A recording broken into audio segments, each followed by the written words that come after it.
안녕하세요. 조용한 부자의 비밀입니다. 여러분, 오늘 하루는 어떠셨습니까? 아마 오늘도 알람 소리에 억지로 눈을 뜨고 지옥철에 몸을 실으며 하루를 시작하셨을 것입니다. 스마트폰을 열어 남들의 화려한 일상을 보며 나만 제자리 걸음을 걷는 것 같다는 묘한 박탈감을 느끼셨을지도 모르겠습니다. 열심히 사는데 왜 내 삶의 궤적은 그대로일까? 이런 고민은 저 또한 오랫동안 해왔던 것입니다. 그래서 오늘은 좀 솔직하게 우리 인생을 실질적으로 지탱해주는 돈 이야기를 해보려 합니다. 1억, 3억, 5억 이 숫자들이 찍힐 때마다 우리 삶이 어떻게 바뀌는지에 대해 이야기해보겠습니다. 특히 오늘은 1억 모으는 고생담 같은 뻔한 이야기는 짧게 줄이겠습니다. 이미 어느 정도 시드를 모았지만 여전히 미래가 불안한 분들을 위해 진짜 인생의 공기가 바뀌기 시작하는 지점인 자산 3억과 5억 사이의 이 임계점에 집중해보겠습니다. 오늘 내용을 끝까지 듣는 것만으로도 여러분의 향후 10년 계획이 완전히 달라질 것이라 확신합니다. 구독과 좋아요는 조용한 부자로 가는 첫걸음이 됩니다. 본격적인 이야기에 앞서 한 가지 짚고 넘어가겠습니다. 돈이 인생의 전부가 아니라고 말하는 사람들이 꽤나 많습니다. 맞습니다. 하지만 돈이 없으면 인생의 대부분이 불행으로 채워진다는 것 또한 부정할 수 없는 사실입니다.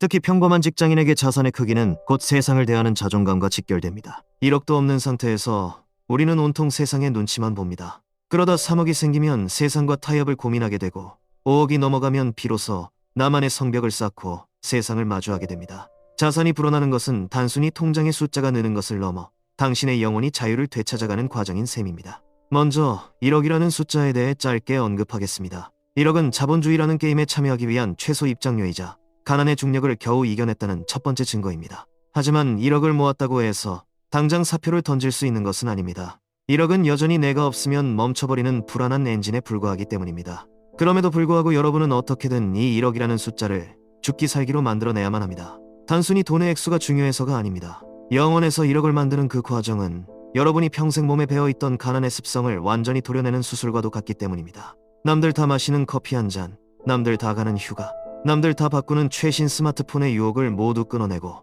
오직 숫자에만 집착하며 미친듯이 달려보지 않은 사람은 설령 운 좋게 큰 돈을 얻더라도 결코 그 돈을 지켜낼 수 없습니다. 죽을 힘을 다해 1억을 모으십시오.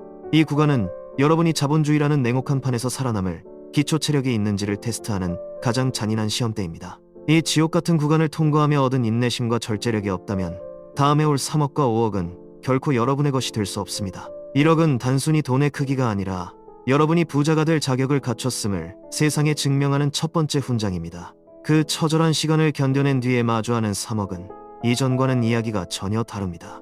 저는 3억을 우리 인생의 첫 번째 완충장치라고 말하고 싶습니다. 자, 구체적으로 한번 계산해 보겠습니다. 여러분이 세계에서 가장 우량한 500개 기업에 투자하는 S&P 500의 자산을 넣어두었다고 가정해 봅시다. S&P 500의 연평균 수익률은 약 10%에 달하지만 저는 여기서 물가 상승률을 제외한 실질 수익률 7%만을 보수적으로 대입해 보겠습니다. 그렇게 해도 3억이라는 자산은 매년 현재 가치로 약 2,100만 원어치만큼 스스로 몸집을 불려나갑니다. 인플레이션이라는 파도에 휩쓸리지 않고 여러분의 순수한 구매력이 매달 약 175만 원씩 자동으로 증식된다는 뜻입니다. 이것을 2026년 현재 최저시급인 1,320원과 결합해보면 이야기가 완전히 달라집니다. 여러분이 아르바이트를 해서 이 175만 원을 벌려고 한다면 단순 계산으로 매달 약 170시간을 꼬박 일해야 합니다. 이는 주 5일 기준으로 매일 8.5시간을 나의 노동력을 쏟아부어야 비로소 얻을 수 있는 대가입니다. 평범한 직장인의 풀타임 근무 시간과 맞먹는 노동력입니다. 하지만 S&P 500에 묻어둔 여러분의 자산 3억은 어떻습니까?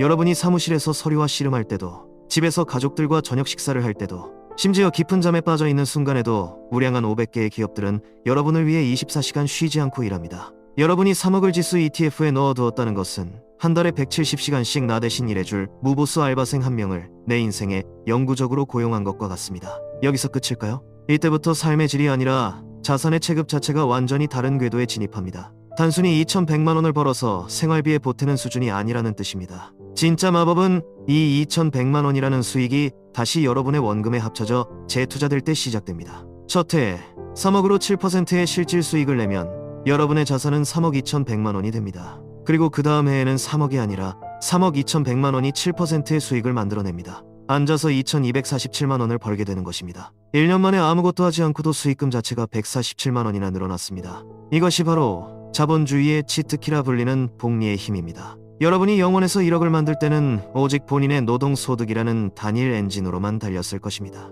하지만 3억이 넘어가고 복리의 엔진이 점화되는 순간 이제는 여러분의 원금과 지난달의 수익금이 서로 손을 잡고 다음 달의 수익을 끌어오는 쌍발 엔진 체제로 바뀝니다. 여러분이 매달 일정 금액을 꾸준히 저축한다는 가정하에 영원에서 3억을 만드는데 10년이 걸렸다면 3억에서 5억이 되는 데는 그 절반인 5년도 채 걸리지 않을 것입니다. 이미 쌓인 3억이라는 거대한 눈덩이가 스스로 굴러가며 수익을 만들어내고 거기에 여러분의 노동소득이 더해지기 때문입니다. 자산이 커질수록 여러분의 근육은 강해지고 시간이 지날수록 목표 지점까지 도달하는 시간은 기하급수적으로 단축될 것입니다. 이것이 바로 자본주의가 앞서 나가는 자들에게 주는 가장 큰 보상입니다. 그런데 여기서 우리는 3억이라는 숫자가 주는 묘한 유혹과 마주하게 됩니다. 지난 영상에서 제가 말씀드렸던 코스트 파이어를 기억하십니까? 3억이라는 시드를 S&P 500 같은 지수에 묻어두기만 해도 여러분의 노후 준비는 사실상 끝난 것이나 다름없습니다. 이제부터 버는 월급을 삶을 즐기는 데 모두 쏟아부어도 노후에 굶어 죽을 걱정은 없다는 뜻입니다. 이것만으로도 여러분은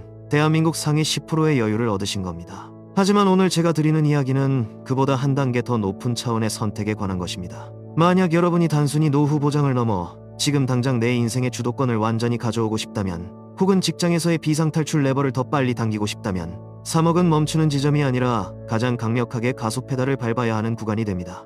자본주의는 뒤로 갈수록 속도가 붙는 게임입니다. 여러분이 매달 일정 금액을 추가로 저축한다는 가정하에 영원에서 3억을 만드는데 10년이 걸렸다면 3억에서 5억이 되는 데는 그 절반인 5년도 채 걸리지 않을 것입니다. 이미 쌓인 3억이라는 눈덩이가 복리의 힘으로 스스로 굴러가기 시작했기 때문입니다. 이 구간에서 보상 심리에 취해 차를 바꾸거나 소비를 늘리는 것은 개인의 선택입니다. 코스트 파이어의 삶을 즐기는 것도 훌륭한 인생입니다. 하지만 5억이라는 완전한 안전지대로 진입하여 직장 상사에게 언제든 사표를 던질 수 있는 배짱을 갖고 싶다면 여기서 멈추지 마십시오. 3억은 종착역이 아니라 인생의 해방을 향해 나아가는 가장 강력한 가속 구간임을 명심해야 합니다. 5억이라는 성벽을 쌓는 순간 여러분이 누릴 자유의 농도는 지금과는 비교도 할 수 없을 만큼 진해질 것입니다.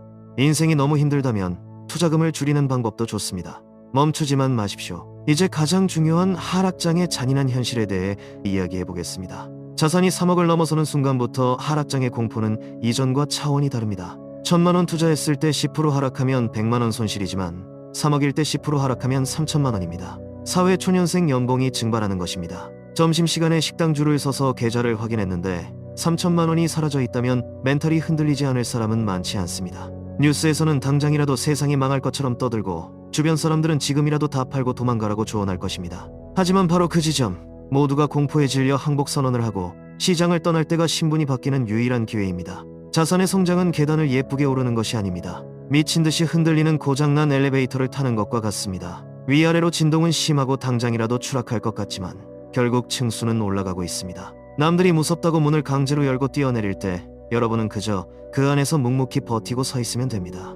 하락장은 당신을 망가뜨리러 온 재앙이 아니라 자산가로 넘어갈 자격이 있는지 테스트하는 입장료일 뿐입니다. 지수는 전 세계 시가총액 상위 기업들의 영업이익과 기술력이 응축된 결과물입니다. 애플, 마이크로소프트, 삼성전자 같은 기업들이 내일도 돈을 벌기 위해 밤낮 없이 일할 것이라고 믿는다면 여러분의 자산은 반드시 회복됩니다. 이 논리를 머리가 아니라 가슴으로 믿어야 그 잔인한 하락장을 견딜 수 있습니다. 놀이공원 줄이 길고 힘들다고 중간에 포기하면 그동안 기다린 시간만 날리는 것과 똑같습니다. 5억이라는 보상을 받기 위해서는 그 불쾌한 흔들림을 견뎌낼 체력이 반드시 필요합니다. 드디어 5억입니다. 저는 5억을 비상탈출 레버라고 부릅니다. 직장에서 정말 말도 안 되는 상황이 터졌을 때, 혹은 내가 정말 하고 싶은 꿈이 생겼을 때 나 이제 그만두겠다 하고 레버를 당겨도 당장 굶어 죽지 않는 단계이기 때문입니다. 연 8% 수익만 나도 연 4천만 원인데 이는 웬만한 직장인 세후 연봉과 맞먹습니다. 내 노동력과 내 자산의 노동력이 드디어 대등해지는 지점인 것입니다. 언제든 멈춰서서 내 인생을 재정비할 수 있는 여유, 그것이 5억이 주는 진짜 권력입니다. 이 단계가 되면 우리 몸의 호르몬부터 달라집니다. 이것은 과학적인 사실입니다. 자산이 없는 상태에서 상사가 부당한 지시를 하면 우리 뇌는 그것을 생존의 위협으로 받아들입니다. 스트레스 호르몬인 코르티솔이 팍팍 나오면서 몸이 망가집니다. 하지만 5억이라는 안전장치가 있는 상태에서는 뇌가 다르게 반응합니다. 여유가 생기니 오히려 업무 성과도 좋아지고 직장에서의 인간관계도 더 주도적으로 변합니다. 돈이 사람의 성격과 건강, 심지어 수명까지 바꾸는 것입니다. 돈이 전부가 아니다라는 명제는 돈을 충분히 가져본 사람이 삶의 다른 소중한 것들을 돌아볼 때 비로소 완성됩니다. 돈 때문에 소중한 사람을 지키지 못하고 돈 때문에 꿈을 포기하고 돈 때문에 매일 아침 죽기보다 싫은 곳으로 발을 옮겨야 한다면 그것만큼 비참한 인생이 어디 있겠습니까? 돈이 전부는 아니지만 돈이 없으면 우리는 인생의 주도권을 통째로 빼앗기게 됩니다. 우리는 흔히 경제적 자유라고 하면 수백억 자산가를 떠올리지만 평범한 직장인에게 진짜 자유는 내가 하기 싫은 일을 하지 않아도 되는 상태입니다. 그리고 그 시작점이 바로 3억이고 완성점이 5억입니다. 세상은 우리가 평생 가난하게 남기를 원합니다. 그래야 낮은 임금에도 군말 없이 일하고 끊임없이 물건을 소비해 줄 것이기 때문입니다. 이 거대한 자본주의 설계에서 탈출할 방법은 단 하나, 생산수단, 즉 주식을 소유하는 것뿐입니다. 당신이 잠든 사이에도 나 대신 일해줄 기업의 지분을 모으는 것, 그것이 우리 같은 평범한 사람들이 신분을 바꿀 수 있는 유일한 로드맵입니다. 나도 할 수 있다는 막연한 희망 말고 지금 안 하면 정말 큰일 나겠다는 절박함으로 시작하십시오. 1억까지의 지루함을 견디고 3억의 유혹을 뿌리치며 5억의 자유를 반드시 쟁취하시길 진심으로 응원하겠습니다. 여러분이 자본주의의 소모품으로 남을지 아니면 이 시스템의 주인이 될지는 오직 여러분의 선택에 달려 있습니다. 조용한 부자의 비밀은 여러분이 진정한 경제적 자유를 찾는 그날까지 가장 현실적이고 날카로운 통찰을 전달하겠습니다. 오늘 내용이 도움되셨다면 구독과 알림 설정 부탁드립니다. 여러분의 계좌에 3억이 찍히고 5억이 넘어가는 그날까지 제가 옆에서 계속 제 생각을 공유해드리겠습니다. 시청해주셔서 감사합니다.